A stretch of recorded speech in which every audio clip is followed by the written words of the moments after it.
Hello Cowboys Nation, welcome to another video, and without further ado, let's get to another round of news from America's team. Multiple Cowboys punished by the NFL before Christmas game. The Dallas Cowboys won't be in the playoffs for the 2025-26 season, but they still have a reason to give it their all against the Washington Commanders on Christmas Day. At this point, the Cowboys are playing for pride, and there's nothing wrong with that. The Cowboys have a 6-8-1 record heading into the game, while the Commanders are 4-11, so Washington is also out of the postseason. Even though there are no playoff stakes in this game, Christmas Day sporting events are always fun and festive, so it will make for an interesting watch. But before the game, the NFL has announced a punishment decision for two Cowboys players for actions they took during the team's Week 15 game against the Minnesota Vikings on Sunday, December 14th. So, these two players will have to pay the price for what they did against Minnesota. Every week during the season, the NFL hands down punishments to players for actions taken during the previous week's games. The NFL states on their official website that these actions are to protect players from unnecessary risk and preserve competitive balance and game integrity. Before the season starts, the NFL and NFL Players Association agree on the set of game-related rules violations that result in these accountability measures. On Saturday, December 20th, the NFL announced that they're fining Dallas Cowboys cornerback Kalen Carson $5,686 for unnecessary roughness and striking, kicking, tripping, kneeing at the 3:07 mark in the second quarter of the team's game against the Vikings. On top of that, they're also fining cornerback Reddy Stewart $4,667 for unnecessary roughness and a horse collar tackle for his actions at the 3:08 mark in the first quarter of the showdown. So, it wasn't a great day for cornerbacks from the Cowboys getting in trouble with the league. But the good news is that according to the NFL, the funds raised from those fines will go to the Professional Athletes Foundation to support legends in need and the NFL Foundation to further support the health, safety and wellness of athletes across all levels, including youth football and the communities that support the game. NFL also delivers harsh punishment for hit that injured Cowboys wide receiver Ryan Flournoy. Of all the things that went wrong for the Cowboys in Sunday's disheartening 34-17 loss to the Chargers, the injury that knocked out receiver Ryan Flournoy after a dangerous hit from LA's linebacker left the game, and the fear was that he had a concussion, though the team later announced he left with a leg injury. NFL office have announced that Perryman got a severe 2-game suspension, without pay, for the play. Perryman is appealing the ruling.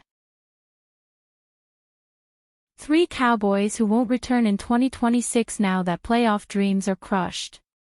The Dallas Cowboys were officially eliminated from playoff contention this past weekend with the Philadelphia Eagles locking up the NFC East. With the postseason off the menu, it cements 2025 as another lost season, leaving a frustrated fan base ready for meaningful change.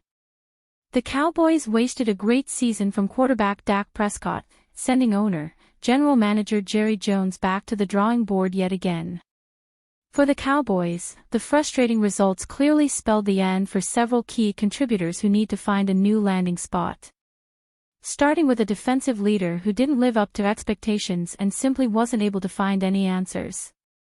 1. Matt Eberflus, defensive coordinator.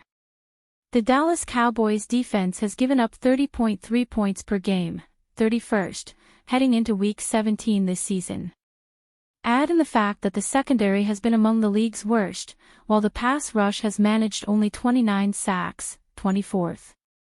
Defensive coordinator Matt Eberflus has looked completely lost and lacked any answers dating back to the first weeks of the season.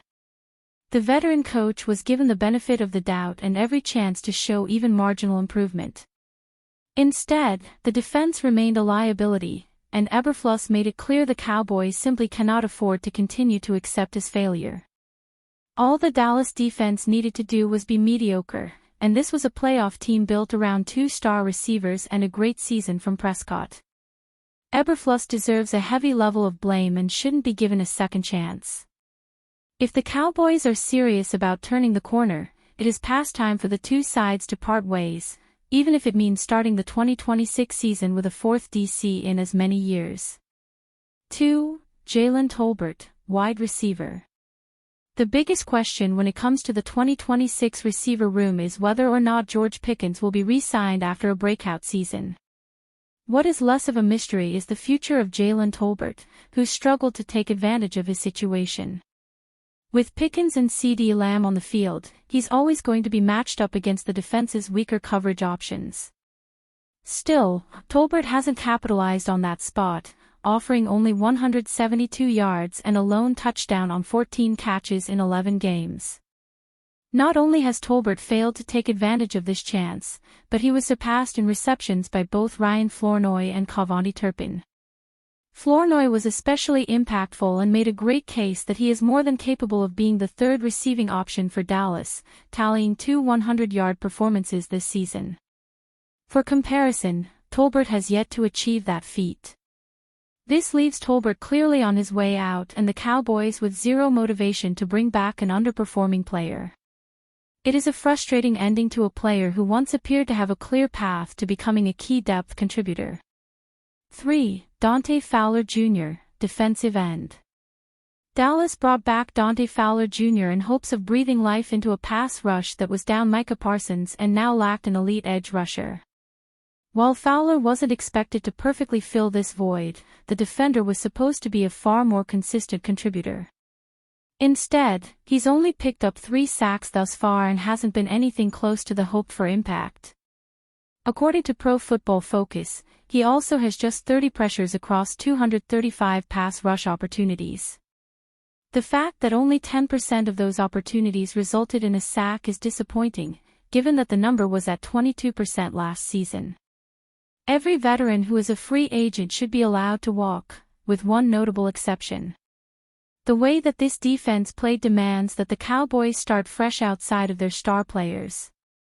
No one is safe, and that is especially true for Fowler, who likely needs a clean slate next season after his return to Dallas didn't go as planned. The second time around in the Lone Star State was anything but productive, leaving little reason to run things back. The Cowboys need a big defensive shakeup, starting with veteran free agents like Fowler, who helped define a frustrating 2025.